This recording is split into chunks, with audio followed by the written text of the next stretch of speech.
बघा प्रश्न क्रमांक 66 बघूया. मित्रांनो 66 क्रमांकाचा प्रश्न खूप सोपा आहे. जर याच्यामध्ये कधी आपण पाहिलं तर चिन्हाकडे थोडं व्यवस्थित लक्ष द्या. बघा चिन्ह दिसतंय तुम्हाला, कुठं पण एखादं चिन्ह घेऊ शकतो. मी या ठिकाणी हे चिन्ह घेतलंय, हे चिन्ह एक घर पुढे जात आहे. याच्यातून हे एक घर पुढे गेलं, ठीक आहे. त्याच्यानंतर हे याच्या पुढे 2 घर जात आहे, याच्यानंतर याच्या पुढे ते 4 घर जात आहे आणि याच्यानंतर ते पुढे 8 घर जात आहे. 8 घरचा अर्थ असा आहे की जे आधी दिलं होतं ना बऱ्यापैकी, हे जे होतं तिसरं, हे जे चौथं आहे हेच पुन्हा इथं परत येणार आहे आणि म्हणून याचा पर्याय क्रमांक काय आहे? 4 आहे. तुम्ही पाहू शकता. सो उदाहरण इझी आहे, सोपं आहे. चला पुढे जाऊया. बघा काय सांगितलं गेलंय. विधान शास्त्रज्ञ होण्यासाठी उच्च बुद्ध्यांक महत्वाचा आहे. म्हणजे जर तुम्हाला शास्त्रज्ञ व्हायचं असेल तर तुम्हाला बुद्ध्यांक म्हणजे IQ, लक्षात ठेवा. IQ कसा असला पाहिजे? हाय असला पाहिजे. जर तुमचा हाय IQ असेल तर तुम्ही काय होऊ शकता? सायंटिस्ट होऊ शकता. आता निष्कर्ष बघा. निष्कर्ष म्हणजे काय? किती चांगला वाईट असला तरी तो निष्कर्ष आहे. तो त्याच्यातून असेल तर ठीकच आहे. पहिला सरकारी नाही, सरासरी विद्यार्थ्यांनी वैज्ञानिक होण्याची इच्छा बाळगू नये. पहिला करेक्ट आहे. आता भरपूर पोर असे असतील की ज्यांचं म्हणले की नाही ना सर असं कसं काय. जर त्यांनी इच्छा ठरवली म्हणजे सरासरी विद्यार्थ्याने की मला सायंटिस्ट व्हायचं तर तो होऊ शकतो. बघा मित्रांनो निष्कर्ष असा आहे, सरासरी विद्यार्थ्याला सरासरी विद्यार्थी का म्हणतात? कारण त्याचा IQ हाय नसतो. जर त्याने अभ्यास केला तर त्याचा IQ हाय होईल. जर त्याचा IQ हाय झाला तर तो पोरगा सरासरी कसा असणार आहे? लक्षात. याला म्हणतात कटू सत्य. खरं आहे पण सत्य आहे. म्हणून जे पोरं ॲव्हरेज आहे तर त्यांनी इच्छाच ठेवायची नाही बिलकुल की ते सायंटिस्ट वगैरे होऊ शकतात. आणि दुसरं, सर्व उच्च गुणवंत विद्यार्थी वैज्ञानिक बनतात, हे चुकीचं आहे. म्हणून फक्त पर्याय क्रमांक जो 1 आहे तो तर्कसंगत आहे. ठीक आहे. पुढे बघूया. पुढचं बघा. मोटार कार उद्योगाच्या प्रणेत्याला हे समजले की जर ते त्यांच्या उत्पादनाची वाढती मागणी पूर्ण करणार असतील तर त्यांना उत्पादक प्रक्रियेत वापरल्या जाणाऱ्या कामगार शक्तीशी जुळवून घ्यावं लागेल. एका वेळी एकच कारचे सर्व टप्पे पूर्ण करण्यासाठी काम करणाऱ्या अनेक पुरुषांऐवजी त्यांनी प्रत्येक व्यक्तीला परिभाषित कार्य दिले जे ते प्रत्येक कारवर पुन्हा करायचे आहे. वरील उतार्यावर निश्चितपणे कोणता निष्कर्ष काढता येणे उचित ठरेल? पहिला, सुरुवातीच्या कार मोटार उत्पादकांनी कामगार विभाजनाचे तत्व लागू करून उत्पादकता वाढवण्याचा हेतू ठेवला. दुसरा, विविध कामगारांना असंतुष्ट होतात. कारण बघा कामगारांना काय वाटतं? असंतुष्ट होतात की काय होतात? जो पॉइंट ऑफ व्ह्यू दिलाय तो मोटार मालकाचा, लक्षात ठेवा. जो पॉइंट ऑफ व्ह्यू दिलाय तो मोटार उत्पादकांचा आहे. तो कामगारांचा नाही की कामगारांना चांगलं वाटतं की वाईट वाटतं. हे आपल्याला दिलेल्या वरच्या विधानात म्हटलेलंच नाही, म्हणून दुसरं चुकीचं आहे. आता तिसऱ्यामध्ये म्हटलंय की स्केल हा अर्थशास्त्र. आपल्याला स्केल हा अर्थशास्त्रज्ञ आहे किंवा नाही वरती कुठं म्हटलंय? त्याच्यामुळे आपल्याला त्याच्याशी काही संबंध नाही. चौथं, एक वाईट कामगार प्रत्येक कारवर तेच काम. आता एक वाईट कामगार काय करतोय आपल्याला माहिती नाही कारण आपल्याला वरती दिलं नाही. हा फक्त निष्कर्ष एवढा की सुरुवातीच्या मोटार कार उत्पादकांनी कामगार विभाजनाचे काम काय केलंय? कामगार विभाजनाचे तत्व लागू करून, करेक्ट आहे. उत्पादकता त्यांनी विभाजन केलं ना, सगळ्या लोकांना वेगवेगळं काम दिलं. लक्षात, ते विभागून दिले आणि म्हणून ते काय आहे? करेक्ट आहे. म्हणून 68 नंबरचा जो प्रश्न आहे तर त्याचं उत्तर काय आहे? पर्याय क्रमांक 1. 69 बघा. 12 बाजू असलेल्या बहुभुज आकृतीला एकूण किती कर्ण निघू शकतात? मित्रांनो कर्ण म्हणजे माहितीये की 2 टोक जोडणारी जी रेषा असते त्याला कर्ण असं म्हणतात. आता जसं आपल्याकडे आहे त्रिकोणाला 3 बाजू म्हणून त्रिकोण म्हणतो, चौकोनाला 4 बाजू चौकोन म्हणतो, पंचकोनाला 5 बाजू म्हणून पंचकोन म्हणतो, षटकोनाला 6 बाजू असतात म्हणून षटकोन. पण तसं 12 बाजू असलेल्याचं नाव काय ते नाही माहिती, म्हणून त्याला म्हणतात 12 बाजू असलेली बहुभुज आकृती.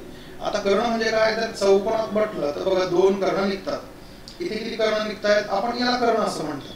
तसं 12 बाजू असलेल्या आकृतीला किती? तर त्याच्यामध्ये टोटल कर्ण जे आहे, टोटल कर्ण जर कधी किती आहे काढायचं असेल तर सूत्र आहे n गुणिला कंसात n वजा 3 छेदाला 2. n म्हणजे बाजूंची संख्या 12 गुणिला 12 तून 3 गेले 9 छेदाला 2. बेक बे बे सक 12 आणि 9 सक किती आले? ते 54 आले, 54. म्हणजे याचा अर्थ 54 कर्ण निघू शकतात. ठीक आहे. पुढे बघा. प्रश्न क्रमांक 70 आहे. 70 मध्ये म्हटलं की एक संख्या व्यवस्था मशीनला जेव्हा एखादे विशिष्ट इनपुट दिले जाते तेव्हा ते एका विशिष्ट नियमाचे पालन करून त्याची पुनर्रचना करते. त्यावर आधारित खाली एक इनपुट आणि त्याच्या मांडणीचे उदाहरण दिलेले आहे. ठीक आहे. बघा पुढे बघूया. इनपुट बघा काय 245, 316, 436, 519, 868, 710, 689. आता जर तुम्हाला इनपुट आणि आउटपुटचा कोणताही प्रश्न आला तर डायरेक्ट शेवटची पायरी चेक करायची, कारण शेवटच्या पायरीतून निष्कर्ष लागतो की मशीन कशावर थांबलेली, म्हणजे याच्यावर थांबली म्हणजे त्याच्यावरून कळतं की नेमकं काय लॉजिक लावलं. आता याच्यामध्ये जर कधी पाहायचं झालं तर संख्या आहे, तर संख्यांमध्ये जास्तीत जास्त काय असतं, चढता क्रम किंवा उतरता क्रम हा दिसून पडतो आपल्याला, किंवा अल्टरनेट असेल. तर इथे बघा, इथे 710, त्याच्यानंतर 316, त्याच्यानंतर आहे 245, 436, म्हणजे कळत नाही की नेमकं काय चालू आहे, नेमका उतरता क्रम की चढता क्रम हे कळत नाहीये. याच्यामध्ये लॉजिक असं लावलंय मित्रांनो की संख्या जी आहे 245, तर 245 मध्ये 3 अंक आहेत, 2, 4, 5 यांची बेरीज केलेली आहे, अंकांची बेरीज. तसं 2 अधिक 4 6, 6 5 11, 316 बघा, 3 4 6 4 10, 436 13, 519 15, 868 8 8 16, 16 6 22, 710 म्हणजे 8, 689 8 6 14, 9 4 13 23. समजतंय? तर या पद्धतीनं ते जे आहेत संख्या ज्या दिलेल्या इनपुट मधला त्यांच्या अंकांची बेरीज केली. आता त्यांनी काय केलंय, आता त्यांनी या केस मध्ये काय केलंय, जर थोडक्यात जर कधी पाहिलं तर चढता क्रम लावलाय. चढता क्रम यांच्याशी संबंधित, म्हणजे आधी 8, त्याच्यानंतर येणार 10, त्याच्यानंतर येणार 11, अशा पद्धतीने चढता क्रम लावलाय. आता सिच्युएशन अशी आहे की सुरुवातीला 710 घेतलाय, सुरुवातीला काय घेतला आहे 710, सुरुवातीला काय घेतलेला आहे बघा, सुरुवातीला घेतलेला आहे 710. मग 710 चा अर्थ काय, मग 710 पुढे घेतला, जर पुढे जर कधी 710 आणला, जर इथून उचलला 710 जर कधी पुढे आणला, सपोज 710 जर कधी पुढे आणला, तर मग 245 हा त्याच्या जागेवर शिफ्ट केला आहे. मग 245 हा कुठे गेला आहे, 710 च्या जागेवरती. म्हणून बघा हा इथं आला आणि हा इथं आला, आणि हे प्रत्येक स्टेजला गेलेलं आहे. आता 710 8व्या नंबरचा आला, 8 नंतर 10 आहे, 10 म्हणजे कोणाला रिप्रेझेंट करतो 316 ला. मग पहिल्या पायरीमध्ये 710 च्या नंतर 316 हा जसाच्या तसा लगेच आला, त्याला अरेंज करायची गरज भासली नाही, गरज पडलीच नाही. ठीक आहे, अशा पद्धतीने हा प्रत्येक सिक्वेन्स जो आहे हा करत गेला. मग शेवटी काय विचारतोय प्रश्न, त्यांनी नवीन इनपुट दिलाय 655 436 764 799 977 572 333. हे इनपुट असेल तर 333 वगैरे वगैरे हे जे आहे हे कोणती पायरी दर्शवतो. मग पुन्हा आपल्याला काम करावं लागणार आहे.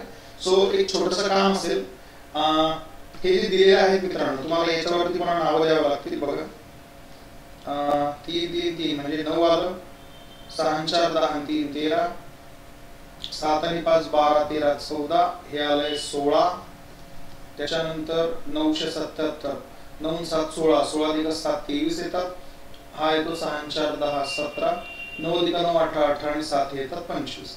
म्हणजे क्रम असा आहे 9, त्याच्यानंतर 13, त्याच्यानंतर 14, त्याच्यानंतर 16, त्याच्यानंतर 23, 17 आणि 25. मग तुम्ही काय करायचं, ऑप्शन वरतून जायचं. ऑप्शन मध्ये का त्यांचं म्हणणं ही जी पायरी किती क्रमांकाची आहे, तर त्यांनी दिलेले पायरी क्रमांक 2. बरं, मग पायरी क्रमांक 2 की नाही, तर 2 ला सुद्धा तुम्ही असं लिहून घ्या बरोबर सिस्टमॅटिकली. 710 म्हणजे पहिले 8 दिलाय, त्याच्यानंतर आहे 316 म्हणजे 10, त्याच्यानंतर आहे 245, 245 म्हणजे काय येतं 11, 519 म्हणजे 15 येतं, त्याच्यानंतर आहे 868 म्हणजे 22, त्याच्यानंतर आहे पायरी क्रमांक 2 436, 6 4 10 3 13, आणि शेवटचा आहे 689 म्हणजे काय 23. आता त्यांनी दिलेला क्रम 8 10, 8 च्या नंतर 10, 10 च्या नंतर 11 करेक्ट आहे. आता 11 च्या नंतर आपल्याला काय दिले इथं बघा 9, 9 च्या नंतर 13, 13 च्या नंतर 14, 14 च्या नंतर 16, एकदम करेक्ट चालू आहे आपलं. म्हणजे पहिले जे 4 आहे ते 4 मध्ये आपल्याला कोणताही डाऊट नाहीये, पण यांच्या याच्यामध्ये डाऊट आहे 8 10 आणि 11. 11 च्या नंतर खरं म्हटलं म्हणजे 13 वापरायला हवा होता, मात्र वापरला नाही. म्हणजे याचा अर्थ असा आहे की जे आपल्याला विचारली की पायरी क्रमांक कोणती, तर ती 2 तरी निश्चितपणे नाही बाबा. ठीक आहे, मग पायरी क्रमांक 3 कडे जाऊया. 3 लिहावं लागेल. 3 कडे बघा पुन्हा 710 म्हणजे किती 8 10, त्याच्यानंतर 245 म्हणजे काय आलंय 11, 436. ठीक आहे, 436 आलं, 436 म्हणजे काय आलं 13, त्याच्यानंतर 868 म्हणजे 22, 519 म्हणजे 17, 519 म्हणजे किती येतात? 15 येतात, सॉरी. आणि त्याच्यानंतर 689 म्हणजे 23. मग याच्यामध्ये पहिले 4 घर एकदम करेक्ट आहे. 8, 10, 11, 13. जसं आपलं 9, 13, 14, 16 होतं. आता 13च्या नंतर येतो 15. 13च्या नंतर येतो 15. आपला 15 पुढे बसलाय बघा इथं. सेम 16च्या नंतर येतो 17. आपला हा पुढे बसलेला आहे. आणि लक्षात. आणि 22च्या नंतर येतो 23, हा पुढे आहे. 23च्या नंतर येतो 25. म्हणजे जशी पायरी तिसरी आहे, सेम आपलं आन्सर याच्यामध्ये दिलेला आहे. आणि म्हणून याचं उत्तर जे आहे ते आहे पायरी क्रमांक 3. आपलं जे उत्तर आहे ते आहे मित्रांनो पायरी क्रमांक 3. समजून घ्या अर्थ काय काय नाही.